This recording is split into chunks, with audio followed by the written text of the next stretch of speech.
How do you live like this? Why keep going?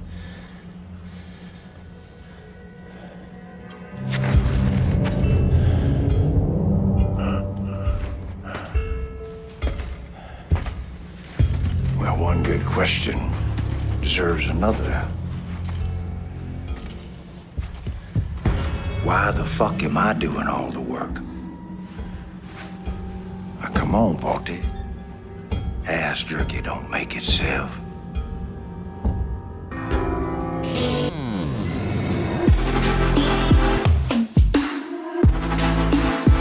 Because this ghoul is far more cognitive than the ghouls you may have seen in some of the games. Some ghouls are very much like, hey, name's Dave, I have no nose. But some of them are like, Arr. Yeah, so progression, kind of like when you get bit from being by a zombie or something. Like they slowly progress to the end state of being feral. So that's actually new from the show. We'll get into it. But from the show, they've changed that. It used to be some ghouls went feral, some didn't. There wasn't a lot of rhyme or reason to it. Just some went feral and some didn't. So okay, fair enough. We get to episode 2, which it's more of the journey. I think she finally runs into. Oh, we get what's his name? Maximus gets sent out on the journey that I believe his friend was supposed to, the one that got injured. Yes. After Maximus becomes the squire. Pleads for his life. Yeah, he's to plead for his life, I think, twice. This is one of the first times. Yeah. Knight Thaddeus, played by Michael Rappaport of Being a Dumbass fame. Yeah. Wait, it's not. What's the knight's name? I thought it was Titus. Am I wrong? Titus. Did I say it wrong? Oh, you think you said Thaddeus? Yeah. Oh, I'm sorry, Titus. My bad. Is it? It could be. They could be Thaddeus. No, it's Titus. You are correct. It's Titus. The thing that they do in the game, or at least in the show, that I thought was funny in the game, is that they have these squires carry the bags of, I'm assuming loot or whatever it is that you gather in the game that just kind of magically disappears on your body. They show you that, hey, there are people that carry these things for you, or at least for the knights themselves. Right? I thought it was pretty funny. So that is why Maximus is attached to this particular knight. I don't know if it's something simply created. I mean, if it's one informing the other or win or whatnot. There are allies you can put in your camp, and one of them is a Brotherhood guy, and he has that big bag that just sits there in the corner. Like some of the allies you can set up with a chair, or they have something else. He has just that big bag, and I'm like, was that in 76 well before this, so that they already had kind of incorporated that? I don't know. I'm the one like least amount of info, bro. I know Pat had those existed before. I have never seen that before, but I had not played 76 before. I was a Fallout 4 and New Vegas person. So okay. So him and Mike are off a good sent on a mission. They run into their first mutated bear. Well, we should say the mission is they are also after whatever this bounty is. So the episode actually starts with the scientist. Yes, with the scientist, Dr. Siggy Wilzig. Yes. Dr. Siggy Wilzig basically, it's kind of almost seen, it's like seen through his eyes, but it's really seen through the eyes of a puppy that he rescues that they're going to kill, because it turns out that he is with the Enclave, and you're kind of seeing everything through the dog's eyes that he has adopted, who he is hiding in his room because he will get in trouble for having a dog. And you see him inject some sort of blue electronic device into his neck. One of his other scientist friends comes in and sees he has a dog and starts, that's not allowed. You're in trouble. So he kills the other scientist, takes his dog, and gets the hell out of town. Doesn't the dog attack him? Well, I think the dog attacks the scientist, and I forget if it's the doctor kills the guy or if the dog kills the guy, but I'm going to find out right now. The dog is very loyal. For those who are listening, because he's been watching the scientist for, I'm assuming, at least 8 or 9 years. The dog's noticed. He's like, no, you saved me. I love you. You're awesome. And dogs are cool. And so they can sense, danger, I suppose. And then the doctor barely makes it out. Like he gets past. I don't know how he outruns this turret thing, but him and the dog run past a building full of turrets that shoot at him and the dog. But he makes it past somehow. And he's out into the wild. And then it cuts back to Lucy, I think it is.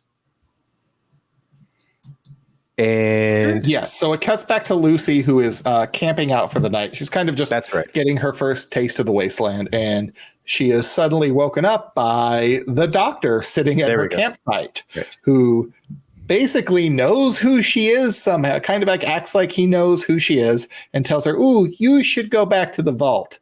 You lit a fire and fell asleep, and these rad roaches are going to come kill you, but thankfully I'm here and my dog's here. So we saved your ass, but you should go back to the vault." I mean, he knows that she's a vault. Well, he doesn't know that she's Lucy McLean, right? Like that's. Well, I think he does. Later on, we find out he does indeed. Okay. So how he knows, I have no idea. I mean, I'm name badge on the vault suit. Either that, or she must look identical to her mom, or something like that. Like she does get told later on that she looks like her mom, or no, earlier she got told that she looks like her mom. Yeah. So she gets told that several times, but I suppose maybe that's where he gets it from. But then he leaves into the darkness like a weirdo, and she goes on. He's got a powerful dog. Well, no, I mean he literally like kind of just fades into the darkness. Yeah, and is out of. He Batman's that shit. Basically, yeah, Batman's her ass. And then we used this stealth boy and just went beep and. Exactly. No. Now we cut to Maximus. Yeah, now we can cut back to Maximus and hanging out, doing some bullshit. Flying around. Maximus and Titus are on the mission for, it seems like, the same target that the ghoul is after. They get dropped off in one of the vertibirds, which are the planes from Fallout, to scope out an area. As they're scoping out, Titus is attacked by a Yagwai, the mutant bear, and is gravely injured. They end up killing the bear. He and Titus do. But also, Max, go ahead. Yes. Titus is a coward. You should know that. Oh yeah, he's a bitch ass bitch. Kind of a thing. Yeah, he.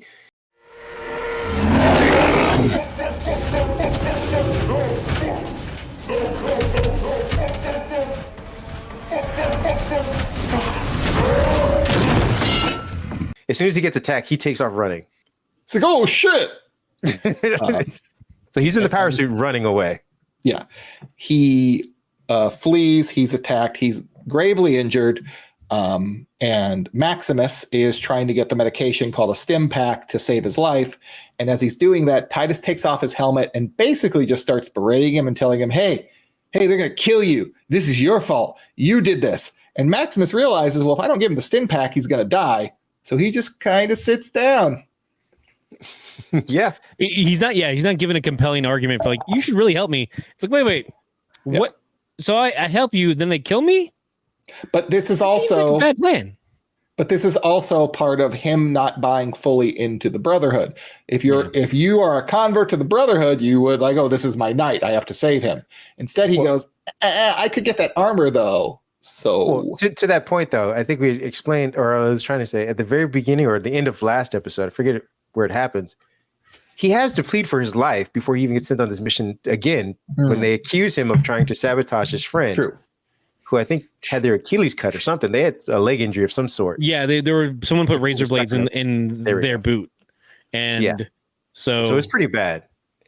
And so whoever their leader is of this group or whatever kind of brings him in to interrogate him, but it's in a very threatening manner. And basically, they accuse him of sabotaging his friend, which means that he should be put to death. He pleads, saying that I didn't do it. It was never me. And I think his friend eventually comes to his rescue saying there was somebody else or it wasn't him. Or I think she speaks highly of him because later, later on, she reveals that she knows who it was. Okay. But at the time, I think she just says like, no, he's a good dude. I believe in him.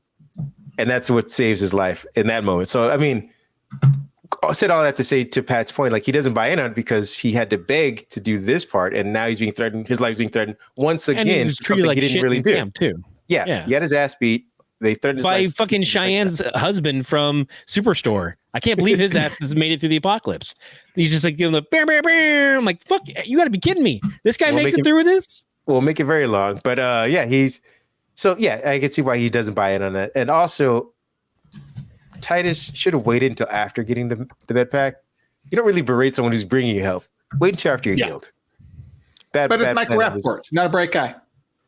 I couldn't tell if this was like real life or if they left the camera on and let him talk, and they were like, "Oh, we'll use this for the show." He's a Knicks fan, not a bright guy. Don't know what to tell you.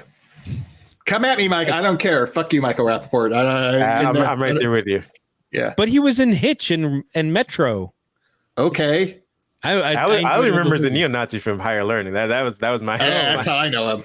Yeah. Okay, yeah. See, I contextual differences here. Like, you know him as a neo-Nazi. I can see you're like, how dare you? But he was the fun the other guy in Hitch and in. Let's put it this way: Metro. he's less fun these days. Isn't he the one that shoots Tyra Banks in Higher Learning? Yes. In real life? Oh, In real life. I'll go on record right now. Michael Rappaport has murdered Tyra. Breaking it here. no. You said shot. She didn't have to die, but he shot her in the context of this conversation. He shot her. She could live. Well, he thought she was dead. No. Yeah, he was very happy with it. It was attempted murder. Yeah. So Maximus lets him die out, and he gets the suit. And then we're brought to our culminating scene where I think Lucy is now in some kind of wasteland town-ish area. It looks like kind of like a Western, the way it's set up. And she's trying to barter for information about her dad, I believe, with the lady that's working the pawn shop or something. The town is called Philly.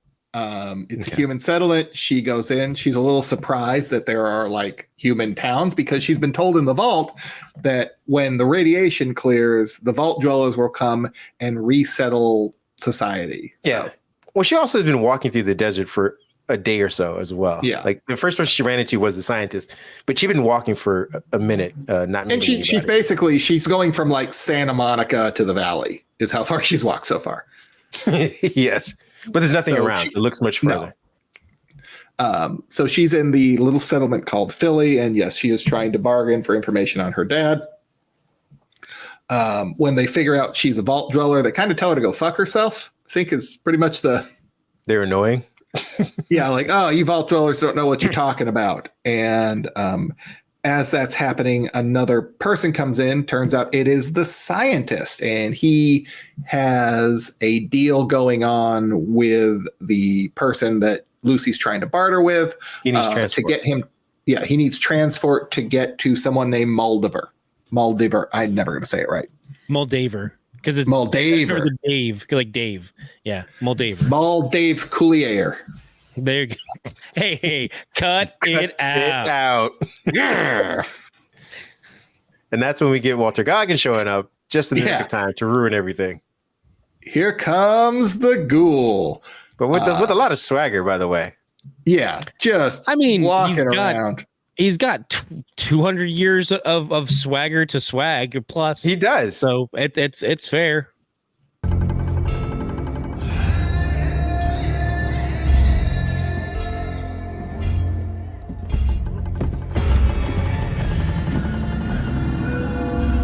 Or you wouldn't happen to be a doctor, would you?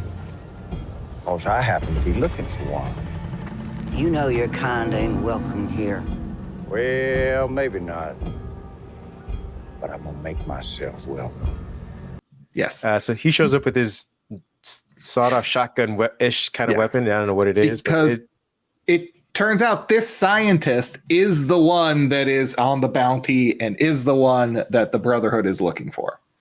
So that everyone is looking for. Yeah, everyone is Lucy for right now. Pretty much, yeah. So the ghoul shoots his leg off. Immediately. Yeah, just like within a second, like pop. All right, well, that's out of the way. I mean, so here's the thing too. Yeah, like he can't run away if he ain't got no foot. Like I'm kind of like, I get it. Like it's a good point. That's gonna stop. It's gonna make getting away a lot harder. So I can appreciate that as a person who is tired of people like, oh no, he's like, shoot his leg. Like you need him alive. Like he can't run with what? Not that leg. Alive. Yeah. Well, yeah. Lucy, because she is a fundamentally good person, decides she needs it. She's like, eat the cat. It never hurts to help. It does hurt to help. This is going to go badly for her. She steps out and asks the ghoul to stop doing whatever it is he is doing. He won't do it. So she shoots him with her tranquilizer darts. Unless you willingly stand down now. Fucking vault dwellers.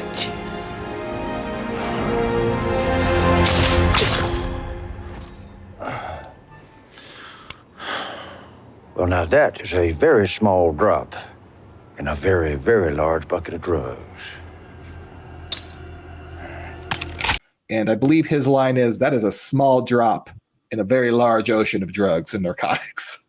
Yeah, he swallows that tranquilizer pretty easily. Yeah. And he proceeds to shoot up the town. Well, I think that's right, because the lady who needs to get the scientists out tells everyone in the town, she yells it aloud that if they can kill the ghoul, 1,000 caps. She will give them essentially a reward.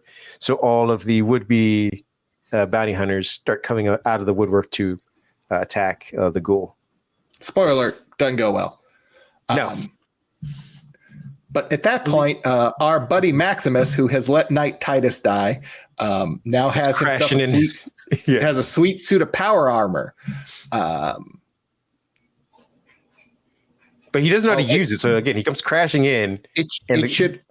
Well, just real quick, it should also be noted that the ghoul does shoot the dog, whose formal name is CX404. The dog tries to attack. Oh, that's right. Son of a bitch. Yeah. The dog tries to attack the ghoul for shooting, for threatening their master or the scientist, Wilzig, and gets shot. But don't worry, ladies and gentlemen, this is a video game, or based on a video game. So the dog gets a shot, and he's back to 100%. Yeah, because we don't know what happens to the wound, but it's video game logic, so don't worry. Well, yeah, no, it's legit video game logic, because later on he gets a stim and just like, oh, I'm good. Like, that's fine. I just my dial went back up to 100. It's fine. Like, which I'm like, I was like, wait, no. Even in the all right, that's just the science of this world that is Voltec. I went with it. It's fine. I didn't question it. Yeah. And I mean, you can't. It's video. It's very much video game logic, and you're like, because we're also seeing in this exact scene that the ghoul is. He can't be killed with bullets, apparently. At least not into his body. He takes a couple bullets, and that is a change from the video game. The video game, ghouls are immortal in that they are mutated humans due to radiation exposure, so they're not going to die of old age or radiation poisoning, but you can shoot them. But it takes you can still shoot him. I think it's a war of attrition when it comes to a ghoul. So maybe it's the same with him. Like, if he gets enough damage, he will fall over. Yeah. As damage in the right area. You can grab his ass. Yeah. You can, well, I mean, I don't think they need to breathe. I don't think he needs to breathe. Yeah. I haven't run into that instance in the game where water's been deep enough for that to happen. So I don't know. Keep playing. Hey, whoever is commenting, telling us we're wrong, could you let us know if ghouls can breathe underwater or if they need to breathe? Thanks. Inquiring minds like to know. And please cite the game that happens, because we're curious. We love the facts. Or the Wikipedia page from Made Up. And don't you go change it right now. Don't you go change it. We'll know. No. Oh, okay. Just reply to your own comment and add it. Thank you. There we go. So we have the shootout. Like I said, Maximus comes crashing in, not knowing really how to use the suit. You get a brief moment of like his heroism. You're like, oh, this guy's gonna save the day, and immediately the ghoul kind of tracks him and figures out that this is an amateur, and proceeds to dismantle the suit and leave him immobile.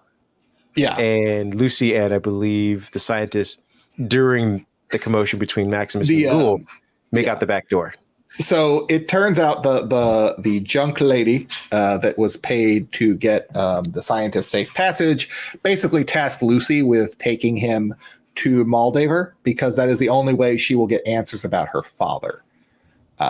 Since everybody kind of knows who she is, and she doesn't know who anybody is, and the scientist kind of says the same thing. So because this is Fallout, they put a robot leg on the scientist that is only like 50% good to go. She does a quick 5-minute surgery. Yeah, even say like it's a robot, like it's just a bucket with a foot on it. Like it's very like picture a hotel matches itself. Yeah. Sorry, go ahead. It activates itself. Also, like, where's the pain stims? Like, we have stims that can like kill pain, like revive an animal in the blink of an eye, but you can't give him a pain. Like, he doesn't have integrated pain reliever. Like, they didn't pay that much. No, exactly. That's the part that's crazy. They don't need him to feel nice. Yeah, fair enough. Just get out there. his ass and Lucy limp out the back door. The ghoul, after disabling Titus and sending him flying, or Maximus and sending him flying off via the jetpack on the back of the power armor, flying away, actually then shows his previous humanity and heals the dog that he had injured. And the dog, turns out though, he does that because the dog will track his former friend. He's a smart ghoul. This ghoul is I mean, knocked out. I feel like are we jumping around with thoughts here? Because Sure, why I not? definitely, Yeah, go ahead. I definitely appreciate it because like later on we do have a story for when in the ghouls pre-war history. He's like, no, I love dogs. Like he had a dog of his own, and he genuinely cared about dogs, and I'm like, that's cool. And I appreciate that we get that point later on because that I was feel like I'm being called out here, Ken. I mean, that's something you might want to reflect on yourself then. But I feel like I don't need to. We've tackled this beast. that's the division. This is Fallout. So we are working on two different games. Fair enough. Which is Okay. not, Are you murdering dogs in Division? And I'm not murdering dogs. I'm defending myself. Thank you. Not murdering. Wait, is this like a anybody. stand your ground thing because you're in Florida? It's because the dogs are attacking us, and I'm defending our group. Yeah. What is your? How hard is this to understand? So you're a Where's the complication? dog killer. Point A, point B. I mean, by attacking us, do you mean that they stand aside and they bark at you, or No. I'm- Those dogs have attacked us, and the ones that haven't would have. Thank you. Preemptive counterattack make rears its ugly head yet again. no? But I do appreciate because Yeah. again, this is all like future knowledge, but like he has an opportunity. Coop has an opportunity to go to the vaults, and he's like, wait, we can't bring the dog? Like, why can't we bring the dog? Like, oh, because there's too many variables, and that's just one more. I'm like, but like for depending on you as a pet owner, your pets are your family. Like you want them to live with you as long as possible. And he's like, no, why wouldn't, like we're paying how much to go into a vault? Why can't we get in with the dog too? Like, and I'm with him, by the way. That's like, that completely makes sense. Like, I think Yeah. we're all on agreement with you on that one too. Well, not you. You just want him in there to murder him. I mean, Self-defense. Cut it down, Jesus. Dexter. Again, you But said dies, this motherfucker. episode with the cows. They'd kill you if they give it half a chance. Don't kid yourself, Jimmy. If a cow ever got the chance, he'd eat you and everyone you care about. Well, it's true. Troy McClure, if he taught me anything, it's a cows and murderers. yeah, but yeah, you must be going to Bovine University. I love you, Dr. Sayus. Best episode ever. So yeah, we get Lucy walking with the doctor. I think at some point, I mean, it's not gonna be too hard to track him because he's trailing gallons of blood as they're walking. And the doctor kind of realizes this and is not like, gonna make at the it, end yeah. of the episode goes, oh, well, I'm not going to make it. So I took one of these handy Voltec suicide pills that I just happened to have. I didn't Thanks, tell you Voltec. about it half an hour ago. Hey, Voltec, good product, still working 200 and whatever years later. Good job, Voltec. Yeah. Good on you. And she says, hey, well, you need to cut my head off and take my head to Moldaver. Don't He worry, says, this yeah. will be fine. And he gives her a saw to cut his fucking head off. Yes. And she says, okie dokie, Yes. and does it. And that's how the episode ends. Pretty much. I really thought we were going to get through all of Fallout in one recording, but Ken is already yawning. So I can see where this is going. Yeah. Through 4 episodes, guys. We can do it. Let's do this. 2 more. It's there's only, oh god, did I lose track of it already? I had it. There's only 8 episodes in this season. Yes. Am I wrong? Yeah. Yeah, I think so. We It's- can get the next. We can even get the next 2 real quick. Yeah, we can. I believe in us. No, I thought we were going to get through 8. I mean, like, I thought we were flying too, through. but I I- forgot well, how much is packed into these episodes. Yeah, there's a lot going on, and it's interesting too because it's like there's not a lot of filler. Like it's interesting, like as we move further with more shows that are like, oh no, this is only 8 episodes. Like all of us were raised on maybe 22 27 episode episodes, seasons, yeah. 27 depending on the series. And like, oh no, when it's just 8, like it's just boom. It's jam packed full of stuff, and you want to touch on the many points as you can. So. Not an anti-drug use episode in the entire thing. That's what we're missing out. The Dare episodes. Yeah. Or my next door neighbor's friend or whatever can't go home because his parents are violent. Or like, Talking which about was Two Boy Meets World. A little too close there, buddy. A little too close. wait, which is the molest one? Who had the molest episode? I mean, Minnie did, but the first one that I can think of was Different Strokes, where it's that's the keynote one. Like that's the one that everyone. Yep. Not gonna lie, I always kind of thought maybe the molester was the dad, the old man that was just adopting children. How is this darker than how is going back to those shows darker than Fallout? That's not. It's the more we talk, the less it is. Yeah. Oy. All right, so we pick up at episode 3 that isn't any of that dark shit we just talked about. Yeah, no molestation that we're aware the of. ghoul finding a headless guy. So as much as we talked about abusive parents, and finding a headless guy. He finds the headless doctor. I thought you said fighting, and I'm like, did I miss that episode? No, him and the dog find the doctor. I think this is where he starts using the dog to track now. Because, they literally see Lucy's tracks in the sand too. It's like, okay. Yes. At this point, Maximus has figured out how to get the power armor up and running again. After a fight with some locals. Yeah, he kicks some local asses, steps on some heads, crushes some bitches, as he does. Well, hold on. Don't make it sound like he ran. He almost got murdered. He barely got out of that suit. Yeah. But he finds the piece he needs, kills all the locals, like bashes one of their heads in with his hand. Just, crushes it. Well, I mean, good clean call out fun. You say kills all the locals. This isn't like Anakin killing all the sand people. He kills the 3 guys that accosted him. Like, they're still locals. But not, I mean, you said all of the locals. Like, he didn't take out the entire village. And the women and the children. That's on the ghoul. That's not on him. And Maximus these 3 guys were, because he had left his suit open, I think. So he had wandered off, left his suit open. This.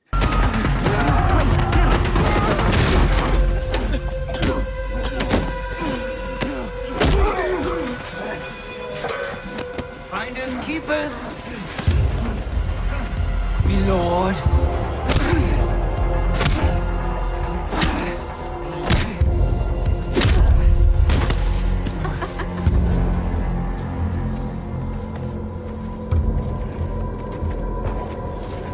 And because he needed to get a piece fixed that was like that he sold his teeth for. That's right.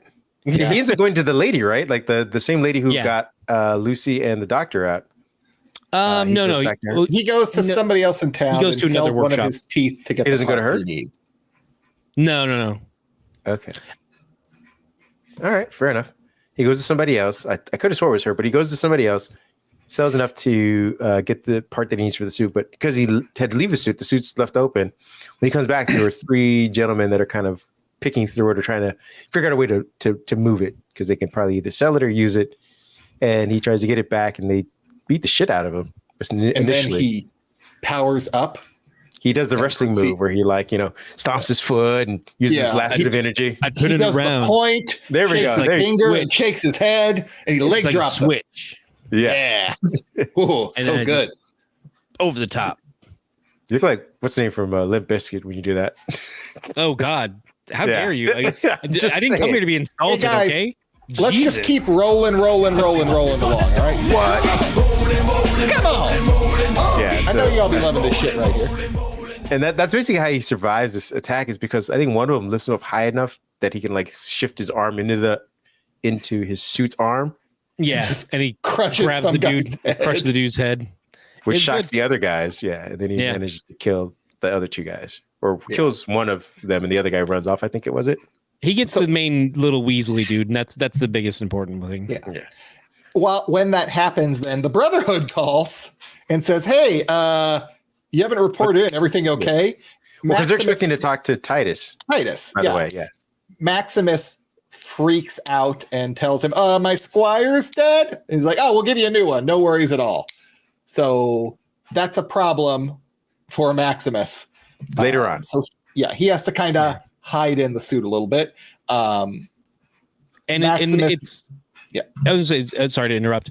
It's kind of clear too, like that on the upper levels, like they're aware of just like the the falsehoods that they're like, oh yeah, we'll just get you another one. It's fine, because they speak very flippantly, like it's fine, we'll get you another one. It's no problem. We got a dozen of them in the back. We'll just grab one and throw it to you. Like it's clear that on the upper levels they know the bullshit they're spreading, but like it's interesting to see that later on we have the one guy who's still like, oh no, the devoutness of the Brotherhood, where it's like many people are just like, no, it's all bullshit. Let's just go do the thing. Either that, or they just really don't value the lives of the squires to ask any further questions. Yeah. Yeah, the squires are cannon fodder. What are you gonna do? They're not paladins. They're not knights. You had a track dog or something, and they're like, all right, the track dog died. All right, send another one. What's this anti-canine like sentiment you just spewing on the podcast? Just saying. I get it. If it was a cat, I'd prefer it, but it's what we can do. Must Hate Dogs, I think, is Kareem's favorite movie.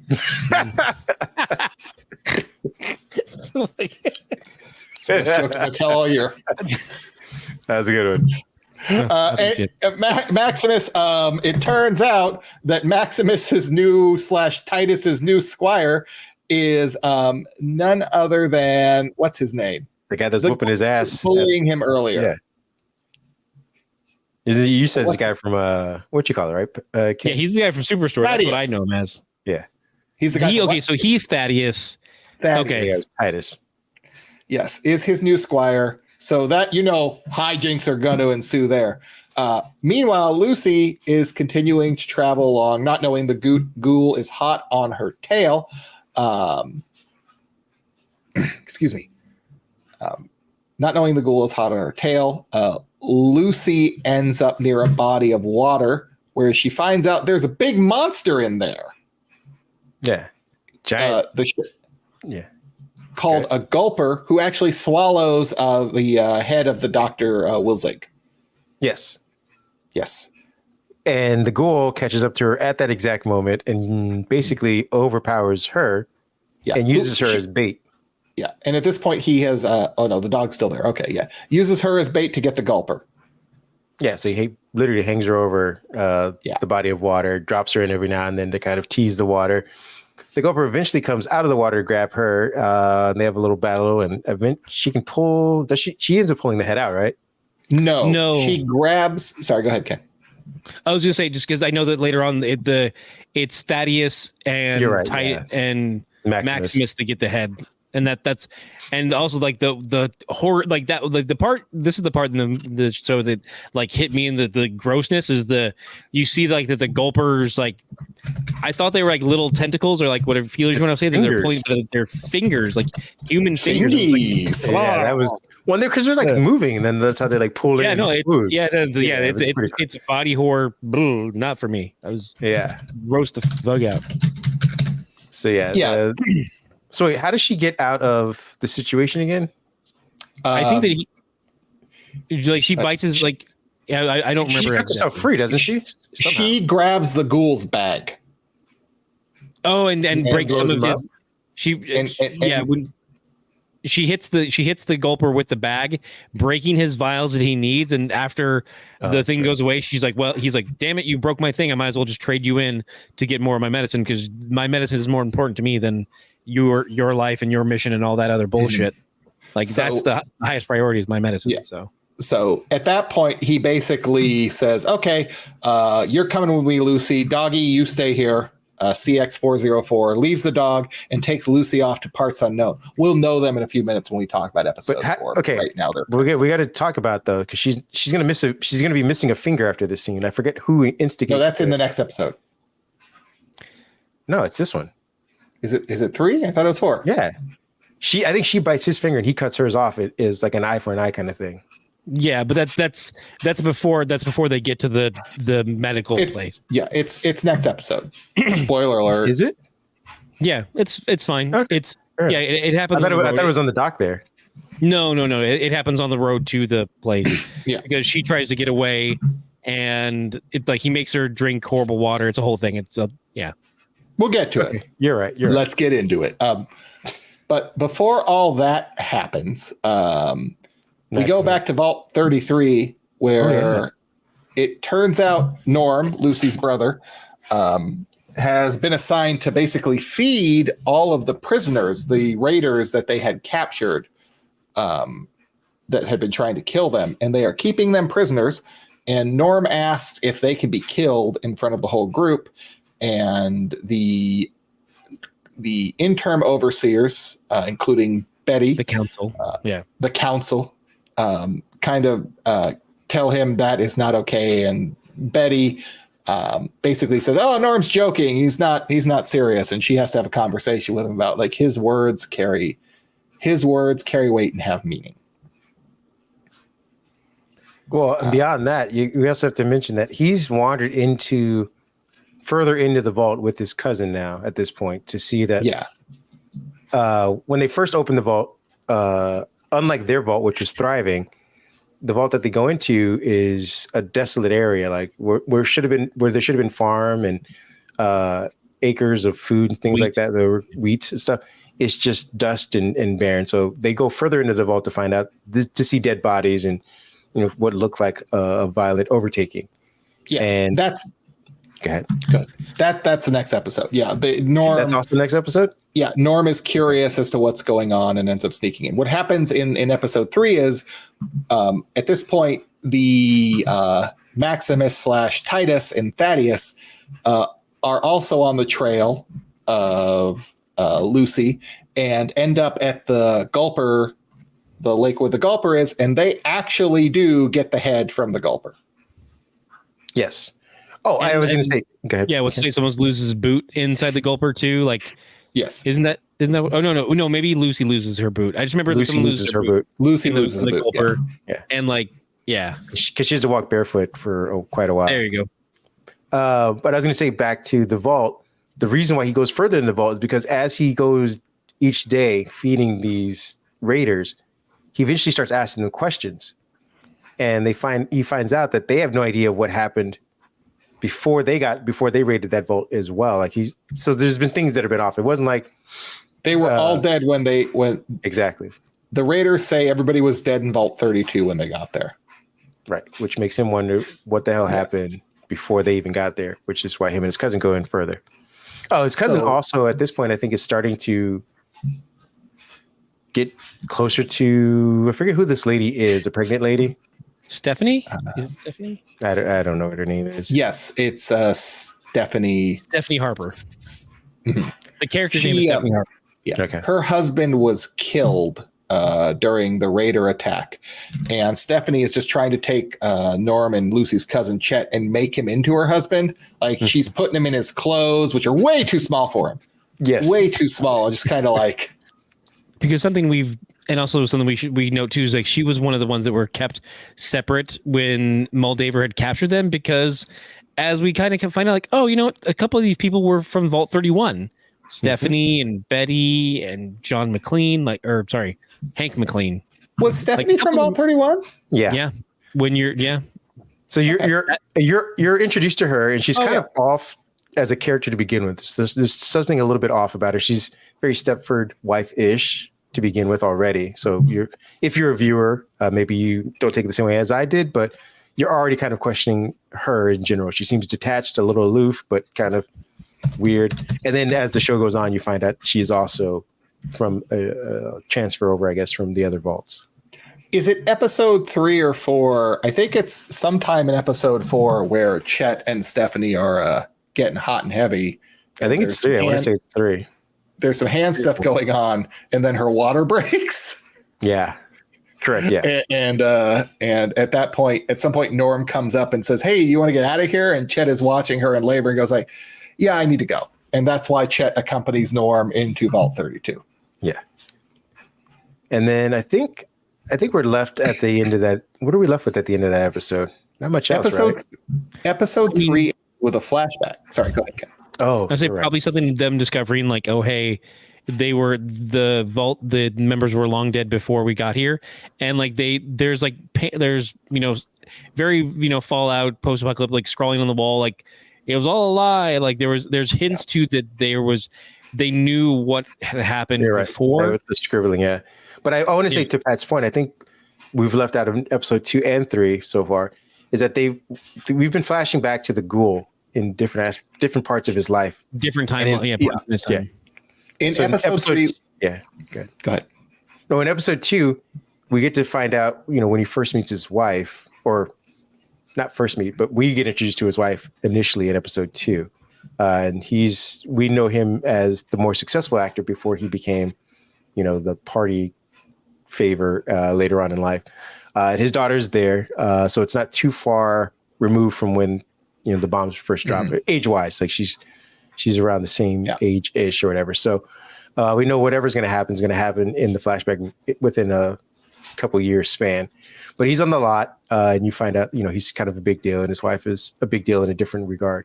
Then episode 3, we kind of get to find out why she's more of a big deal, and so he kind of gets sucked into being a mascot. So Cooper Howard is a famous Hollywood Western actor. So he acts in Westerns. He's like the biggest Western actor around. But less racist than John Wayne. Yes. Yeah, Yes. much nicer than John Wayne. Yes. His wife is an executive at Vault Tech. So she has asked him to be the spokesperson for Vault Tech. So episode 3 ends with him doing the famous Pit Boy thumbs up, which they do in episode 1 point out that the thumbs up, you want to know how far a nuclear explosion is, you're far enough away if your thumb covers the mushroom cloud. If it doesn't, you're in trouble. And I think his daughter asked that question you're specifically. dead. It's fine. Yeah. You're done.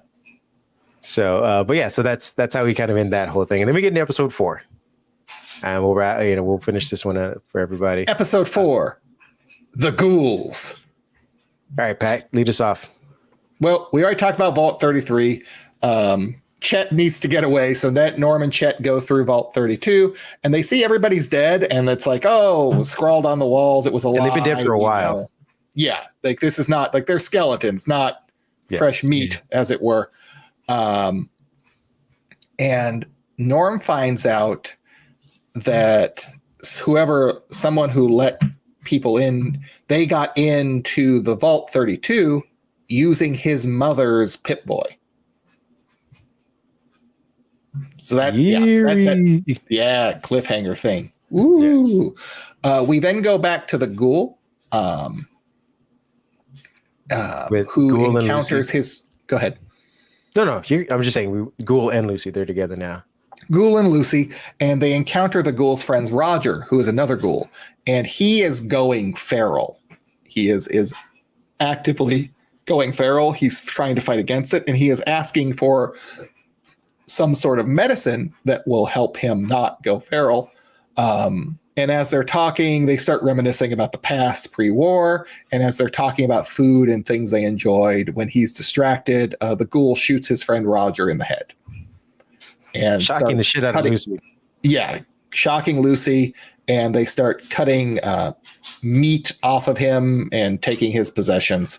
Lucy starts judging the ghoul, and the ghoul basically says, "Hey, you come over here and help." Why because the Lucy fuck am I is doing still, this? Well, Lucy is still a vault dweller with some idealized ideas on how things work, and in the wasteland, it doesn't work that way. Well, less of that. Go ahead. She just doesn't understand like what's going on out here as well. Yeah. So the ghoul and her are going somewhere. Bleh. This is what happens at the end. Previously, Lucy had said the golden rule is do unto others as you would do unto you, as you would have them do unto you. And the ghoul quips that the actual golden rule of the wasteland is thou shalt get sidetracked by bullshit every goddamn time, which if you have played a Fallout game, that is truly the golden rule. Yes. Side quest. Cream, you can go ahead and talk about that finger thing that you were so hot about now. Well, I was only bringing it up because I was trying to figure out how exactly they got into it about that. Like she took her chance to escape. She has been, she needs water. The ghoul will not give her any water. It's kind of like he's trying to teach her a lesson. So she ends up drinking irradiated water from like a dirty puddle that makes her sick. At one point, the ghoul is distracted and she makes a run for it. The ghoul catches up to her as she's trying to escape. She bites off his finger. So then he cuts her index finger off and says, well, that's the first honest conversation we've had. There we go. You're right. Okay. And then I think in episode 4, we get to his destination, right? Yes. The ghouls. Yes. which is this We like get- supermart, Mhm. essentially. Which is, I mean, this is also like stuff in the game that I guess is not, or I don't know. I don't know if it's in the game or whatnot, but like, I guess I'm also jumping to the end of it, like, because it's a place that's run by essentially there's one bot that does all the work and two stoners that run it, and So- it's also sanctioned by the local government. So Quotations. they end up at a super duper mart. I think it's a super duper mart, which is like the Walmart of Fallout, like the grocery store of Fallout. That's an insult to Super Duper Mart, by the way, because like Walmart. Ugh. But I go on. mean, fair enough. The ghoul trades Lucy for this medication he needs. Turns out there is a medication that if he breathes in will keep him from becoming a feral ghoul. Like it keeps them from going feral. So he needs more of the medication because when Lucy threw his bag in, it broke all of it. So he's trading her for said medication. She gets brought into the super duper mart.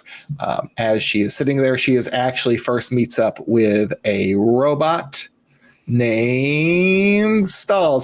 Well, I find the name Snip Snip. I mean, robot's name- I would say it's a bot that's voiced specifically by a rather well-known actor right now. That I also don't know that name either, so I don't know where I'm going. Oh, with great, Stall, great. but- Way to leave us on a cliffhanger. Hey, I gave him time. Okay, that's my role here. Matt By chewing up Berry more time. is the actor. There you go. See, Yes, if you know Matt Berry, if you were on TikTok from every What We Do in the Shadows video where they say Tucson, Arizona, and Devious Bastard in New York City. That's he's my rotten soldier. My They bring him on the show cheese. eventually at the end, right? Or like episodes. They do. And He it- shows yeah. up he shows up later on, but he is the voice of Snip Snip. And Snip Snip shows kindness to Lucy. He attaches a new index finger for her. He Yes. just, because it's Fallout, so he just kind of sews one on there, and everything's good to go. Yeah, and it just later on, right back to again video game. Yeah. Just like, oh, it Video works. video Like, game logic. She has it's back to, although I think the ghoul spit out her finger. Did he not save it? Or did, Well, he kept it because he sews that back on for him. Yeah. oh, okay. There you go. Yeah. So, everybody's having a good time. Yeah. It's then a real snip. It's like, oh, I'm glad you're feeling better. Okay, I'm going to harvest your organs now. Because it turns out the robot, like these stoners and the robot harvest organs. So as she's about to get cut open and have her organs taken, Lucy fights back, damages Snip Snip, and is able to escape with a weapon and threatens the two stoners. And Yes, and Yeah, the two go ahead. stoners are trying to explain to her because she's like, she sees a bunch of other ghouls in various states of transition or whatnot. They've captured all of them, and I think they were going to be harvesting their organs if they hadn't already done that. So she sees an opportunity to be the annoying hero that she is from the vault. So she tells them like, "Hey, let them out," and the guys are like, "All right, hey, whatever you want." So they let out, I think, like 22 different most of cages. them, Most of them. And most of them are very thankful, and they all leave her and the two guys. And then she sees, I think there's one or two other three or ones. four, that are still in there.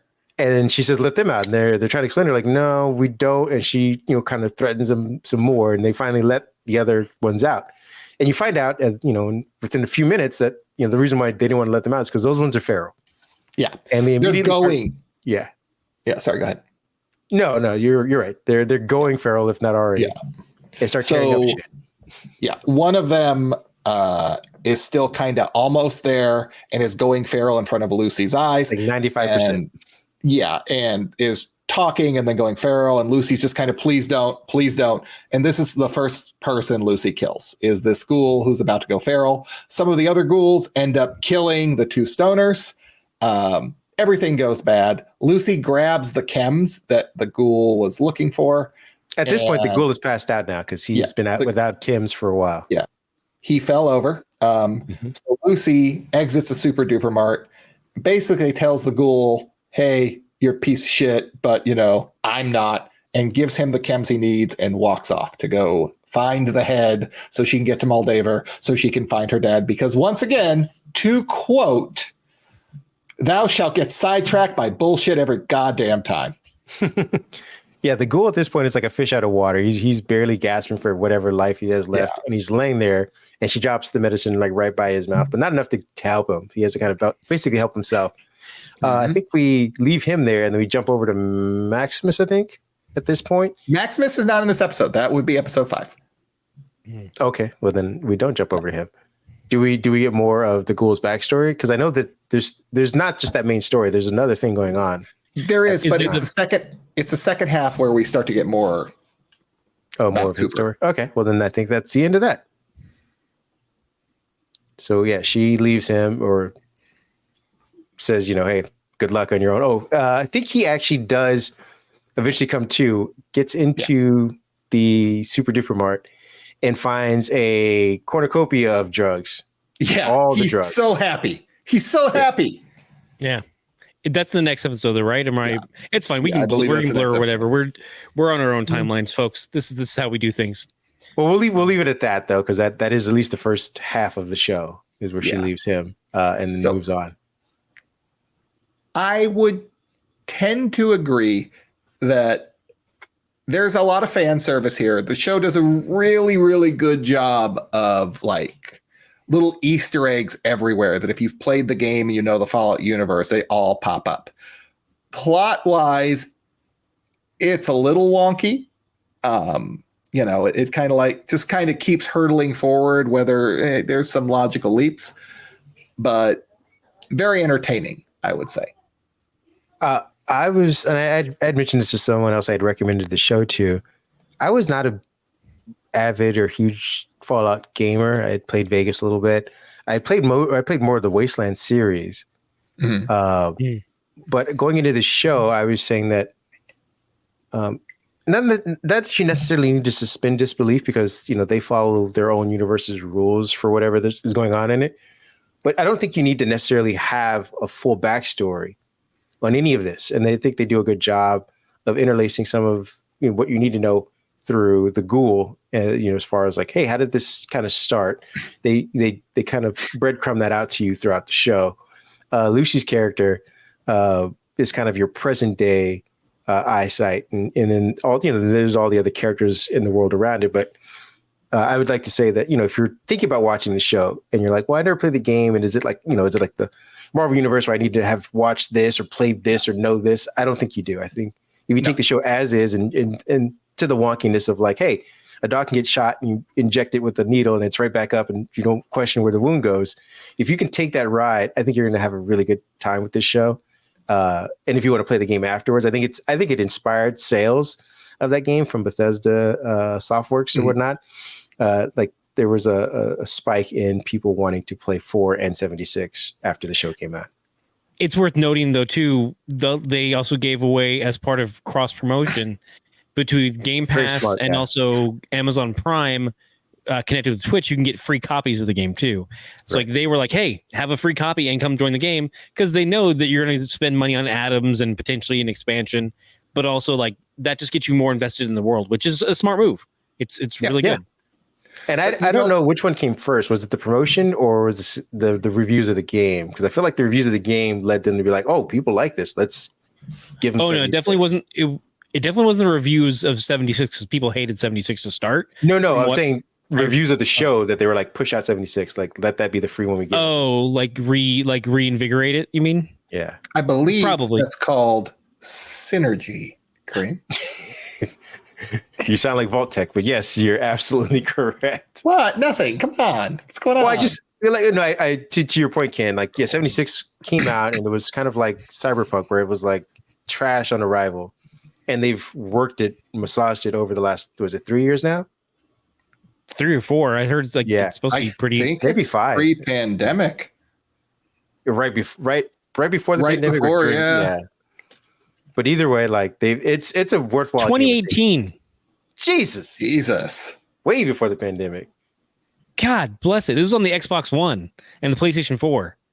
Wow. So maybe that was the reason because they had 4. When did 4 come out? Because I felt 4 came out 2014, 15. And then 76 came out and people were like, what is this garbage? You rushed out something and it wasn't complete. It's even beyond that. Fallout has always been a single player game. It has been a solitary, like you explore the world. Changing it to a multiplayer, kind of massive multiplayer game changes the fundamental dynamic of how you play the game. So, agreed. And I mean, at the time, Bethesda was also known for more bugs than gameplay. That was kind of the running joke. So 76 coming out was kind of like, hey, in line with that. I will say this though, coming into it 6 years later, from what I've seen, and also because they built in they put in like a passive mode, not passive mode, they call it something else, but like this seems to be a far more supportive game than others. Like there's not a lot of griefing, but also you can't really grief too much. And so there's definitely a good community aspect to it. Like people who've been playing for years and like watching YouTube videos now, like, oh no, like there's a good. It doesn't feel as toxic as when I was playing GTA Online. Like GTA Online was just like, oh no, how could I kill everyone? Let's all do this. Let's all kill each other.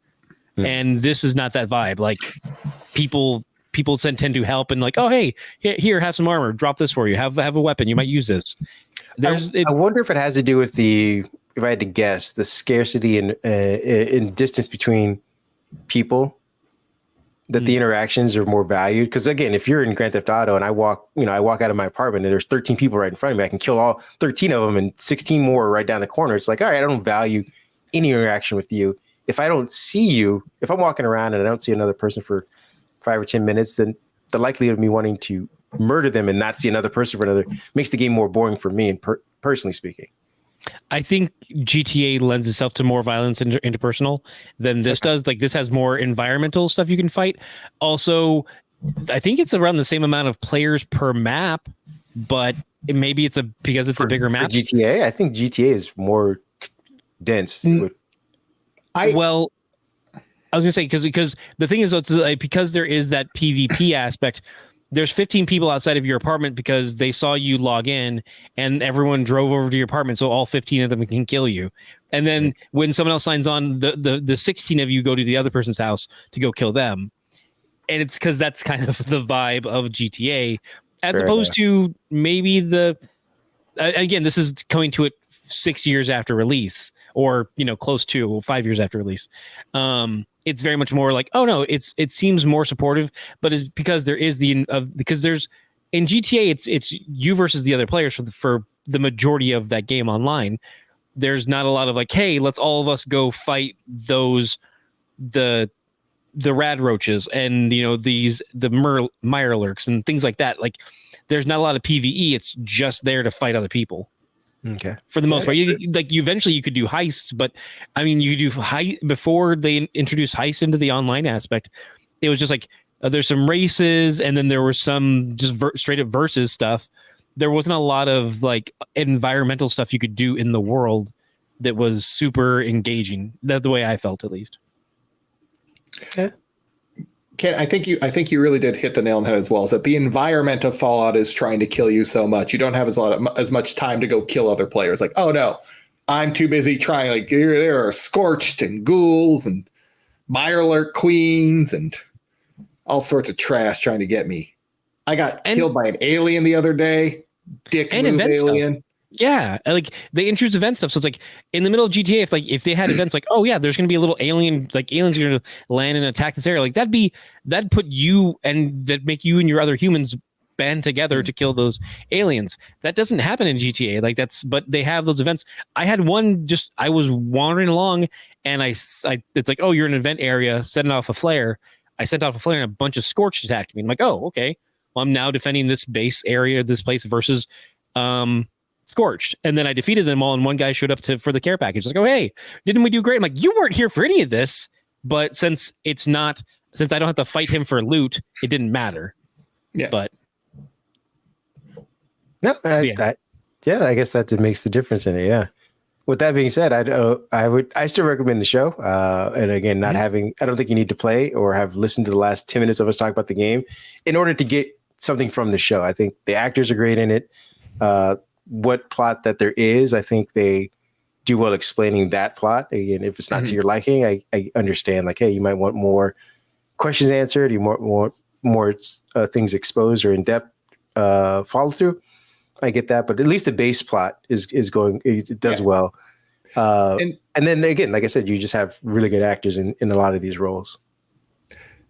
And we still got 4 more episodes to go, guys. And it gets is better. something to be said. Yeah, it's been good so far. Yeah, but the second half really like starts to dive into. It does answer some questions. It does get, even for those that have played the game, more Fallouty.